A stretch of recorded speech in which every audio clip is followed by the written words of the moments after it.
1987 was the year of the stadium concert. In the past, it was the rare artists who could fill 60,000 seats a night. But in 1987, no fewer than 7 groups took this superstar route. I see you on the street and you walk on by. The energy and the communication that I have with my audience is the highlight of my show. There's no special time in the show that I feel better. I like it all the way through. And her fans didn't just like it, they loved it.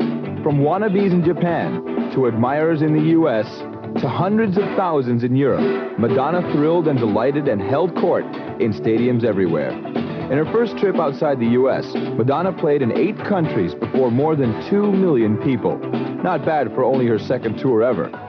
While Tina Turner may have more tours under her belt than Madonna, her stadium tour of Europe was no less impressive. Playing before audiences of 80,000, Tina's years of hard work paid big dividends. I'm a performer first, recording artist second, so to speak. And so I put a lot of value on performing.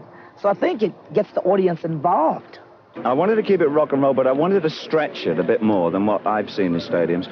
When David Bowie sets his mind to do something, the results are pretty wild. And this past summer's Glass Spider tour may have been the wildest. It has elements of mixed media, I guess. There's elements of film footage, choreography, minimalism, symbolism. Oh, and there's some rock and roll. With Peter Frampton joining him on guitar, Bowie proved that stadiums could be used as creatively as a theater. Genesis spent months touring arenas. Then when the warm weather hit, their fans followed them outdoors. Oh, tonight, tonight, tonight, oh! Gonna make it right tonight, tonight, oh!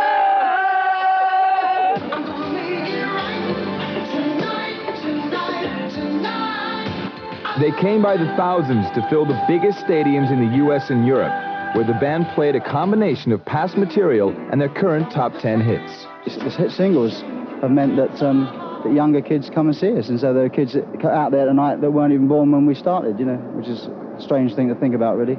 The Grateful Dead have packed stadiums for years, but this time they did it with a top 10 album and a special guest named Bob Dylan. This 6-stadium hop brimmed with tie-dye, freeform dancing, and late 60s nostalgia, looking a bit like a latter-day Woodstock. And perhaps the stadium show is this generation's way of capturing that kind of communal event atmosphere.